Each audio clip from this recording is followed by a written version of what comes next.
आज आलतो तर नदीलाच वाळू चाळाय आणि आपली मशीन चालू होती. आज राजू शेट नव्हती, आज दुसरंच होता वैभव ऑपरेटर. आणि आज आलतो अर्जुन घेऊन. माल पण नंबर 1 चाळावं लागला आज. आणि रस्ता पाहिला तर पाहायचं कामच नाही रस्त्याला.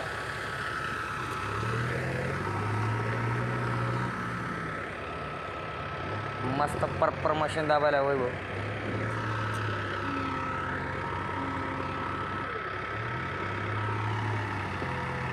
खेकडा आणि लांब नेऊन लगेच ट्रिप टाकायची. कोणास ठाऊक काय होते तर ट्रिप लय लांब टाकायची ना. आपलं टायर आहे, बटन नाही त्या दिसं, फुटकं टायर आहे आपलं. हे होतं तर आम्ही आडखळीच्या नदीला, जिथं फुटन तिथं बटन.